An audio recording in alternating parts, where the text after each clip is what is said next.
अपने प्रमोशन की खुशी में आज राहुल अपनी पत्नी को शहर के सबसे महंगे रेस्टोरेंट में डिनर के लिए ले जाता है।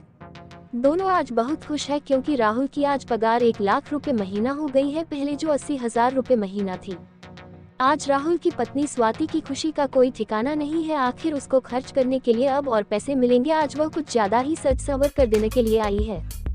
आज उसको ऐसे लग रहा है जैसे उसका कोई पुराना सपना पूरा हो गया। आखिर उसके पति की पगार अगर बढ़ी और उसका अवधा भी, यही तो उसको चाहिए था। आखिर हमेशा से उसने पैसे को ही तो महत्व दिया है। उसको गरीब लोग कभी पसंद ही कहाँ आते हैं। उसको तो महंगी चीजें, महंगे रेस्टोरेंट और महंगे गिफ्ट ही पसंद आते हैं। शहर के इस रेस्टोरेंट में सभी लोग महंगे महंगे कपड़े, सूट बूट और महिलाएं महंगी महंगी साड़ी और वेस्टर्न कपड़े पहन कर आई थी। ऐसा लग रहा था इस रेस्टोरेंट में गरीबों के लिए कोई जगह नहीं है। स्वाति आज अपने आप को महारानी समझ रही थी। इतने में वह देखती है एक सिंपल से कपड़ों में लड़का उसकी टेबल के पास चला आ रहा था। उसको देखकर स्वाति चौंक जाती है और कहती है, अरे तुम यहाँ कहाँ से आ गए? क्या तुम यहाँ बैठे हो? वो लड़का कुछ बोल पाता इससे पहले फिर बोलती है, तुम्हारी हैसियत तो इस रेस्टोरेंट में आने की नहीं है। किसके साथ आए हो? तुम्हारा मालिक कहाँ है, या फिर तुम यही झाड़ू पोछा करते हो? इतने में राहुल पूछता है, कौन है ये? तुम जानती हो क्या इसको?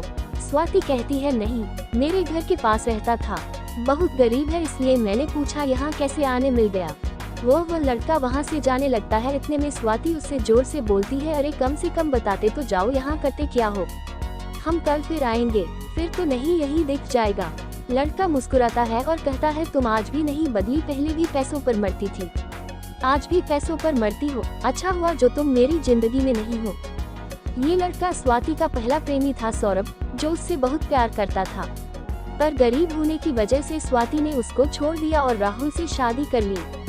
मध्यांतर स्वाति को ये बात चुभ जाती है और वह चिल्लाकर सौरभ से कहती है, तुम क्या जानो पैसे की कीमत? तुमने तो कभी देखे ही नहीं।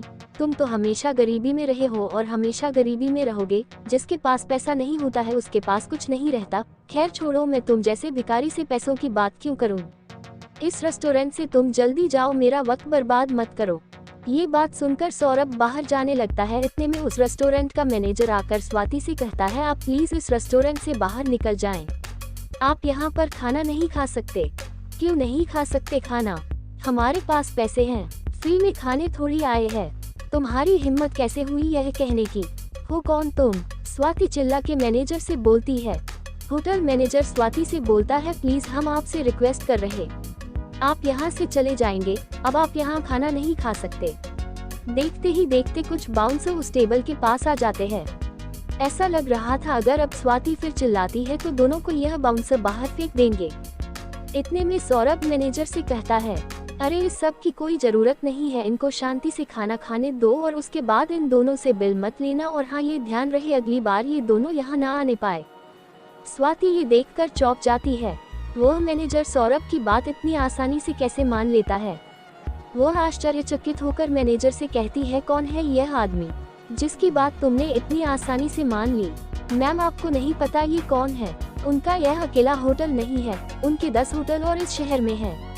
पर सर है बहुत ही सिंपल, न किसी बात की अकड़, न किसी बात का घमंड। सुना है सर को किसी लड़की से बेइंतहा प्यार हुआ था और वह लड़की सर को सिर्फ इसलिए छोड़कर चली गई कि उनके पास पैसे नहीं थे। इसी वजह से दिन रात मेहनत करके सर ने ये कंपनी खड़ी की है। आज सर के पास सब कुछ है।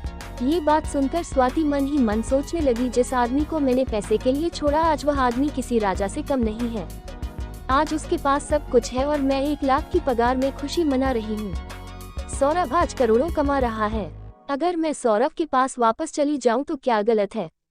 वह मुझसे प्यार तो करता ही है, मेरा तो हर सपना पूरा हो जाएगा। हीरे के गहने पहनूंगी और बड़ी बड़ी कारों में घूमेंगे। आखिरी मुलाकात। शाम के समय स्वाति बिना कुछ सोचे समझे सौरभ के पास जाती है और अपनी गलती की माफी मांगते कहती है, मुझसे बहुत बड़ी गलती हो गई, मैंने तुम्हारे प्यार को नहीं समझा। आज मुझे एहसास हुआ है कि मैं तुमसे कितना प्यार करती हूँ और तुम्हारा प्यार कितना सच्चा है। सौरभ, मैं अपने पति के साथ बिल्कुल खुश नहीं हूँ। अगर तुम मुझे अपना लोगे तो मैं आपसे अपने पति को तलाक दे दूंगी और तुम्हारी हो जाऊंगी, हमेशा हमेशा के लिए। सौरभ ये बात सुनकर स्वाति को जोर से खींचकर एक थप्पड़ मारता है और कहता है, अरे बेवफा, पैसे की भूखी औरत, कम से कम जिंदगी में किसी एक के साथ तो वफा कर।